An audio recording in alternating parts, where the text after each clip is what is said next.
What's up, internet world, YouTube world, Facebook world, whatever world this gets shared on. What up, Opie? Anyway, yeah, so I just took my first flight with two bikes, both Trek large mountain bikes, out to Colorado from Pennsylvania, and I got to use these Thule RoundTrip transition cases. So I just wanted to make a quick little video of my thoughts and experiences with traveling with these guys. Anything over a minute, obviously you'd have to go watch the YouTube video, but I can leave links for that. And also, I'm not going to go through, I already just reassembled my bikes and set them up, so I'm not going to go through that whole system, but I can drop a link for Thule's video of how to install these or set your bikes up or whatever. So I'll include that in the link as well. But yeah, so I rated this 4 stars out of 5 stars. All in all, the bike protection is phenomenal. These cases are nice and strong, and what up, Dahlia? And they definitely were really easy to use, just with the handles and having the wheels on the back. They were actually really simple to maneuver around the airport. And all in all, I really liked them. The reason why I am going to give them a 4 out of 5 star rating and not a 5 out of 5 star rating is the first problem, you can't really fix it. These things are just massive, and I couldn't fit them in my Prius to take them to the airport. I couldn't fit them in my wife's Crosstrek to take them to the airport. So I had to use my old Hoopty 4Runner, which has a lot of rust and was kind of sketchy. And when we got to Colorado, we had a full-size Yukon XL, and they did not fit standing up in the Yukon XL. So they're just like literally slightly too big to fit standing up inside of a vehicle. So what we had to do was lay them down on their side and put one facing one way and one facing the other way so it wouldn't slide around. My suggestion to fix this for Thule, with a box that has this much protection and is so nice, my dogs are about to freak out probably. Yeah, I don't see, like, Thule, you are killing it with the roof rack game. Like, all these roof racks are sick. So I don't know why on the bottom of this case there are not 2 slots to mount it onto a roof rack. If those 2 slots were there to mount these cases onto a roof rack, I straight up would have given this 5 out of 5 stars.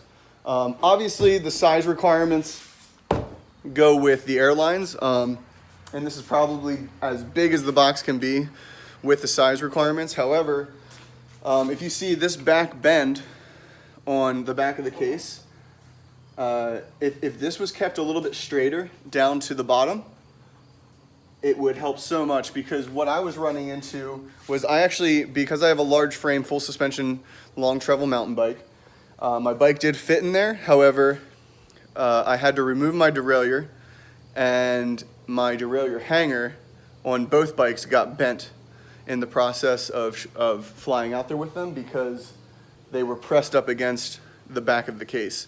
So literally, if there was an extra 1/4 inch of space, my derailleur hangers would not have gotten bent. With the tripod system that is in here, again, if you don't know what I'm talking about, you can reference the video from Thule to see how you set your bike up and all that. It is so sweet and so easy to use, and it makes it so nice just to set it up and then to also package it in again.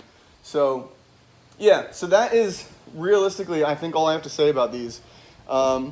Definitely my wife and a few of the people I was traveling with probably felt that these were a little bit of a burden, but realistically, based off of either flying with these and having that peace of mind, and the fact that it only cost me $75 per bike with a $10,000 insurance policy through Southwest, is so much nicer than even bike flights, so much cheaper than bike flights, and I was with my bikes pretty much the whole time. Obviously, they were just below me in the plane. So 4 out of 5 stars. I would even go as far as saying 4.5 out of 5 stars.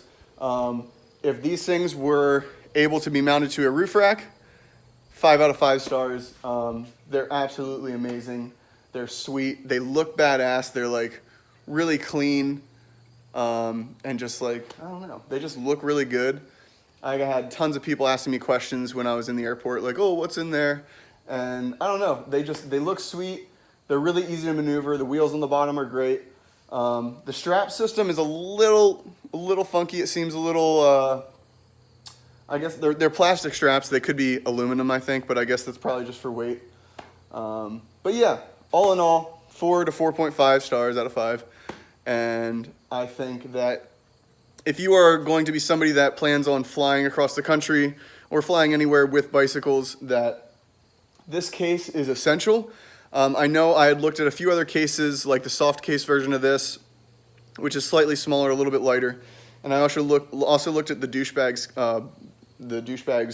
bike cases. The reason why I went with this case instead of the soft case or a douchebag was because Delta and Southwest do not offer any insurance coverage for any bike in a soft case, no matter if there's an interior frame or not. So to me, it's worth the extra money and a little bit of an extra hassle of having these big hunkers, because, you know, that's, you know, $11,000 build, and that's currently like a $6,000 to $7,000 build. Having that ability to put $10,000 of coverage on this is night and day. So that's my spiel. I'm done ranting about them. If you have any questions, feel free to drop a comment. Again, I'm going to post a link to the actual Thule video of how to set your bike up. And if you are looking to buy one of these and you know me personally, or if you're in the area, feel free to come by Green Mountain Cyclery. We do sell these and can probably get it to you in a week or so. I guess it took me about 2 weeks because Thule actually builds these to order. They don't really typically stock them. So yeah, if you have any questions, let me know. If you want one, let me know. Thanks for listening.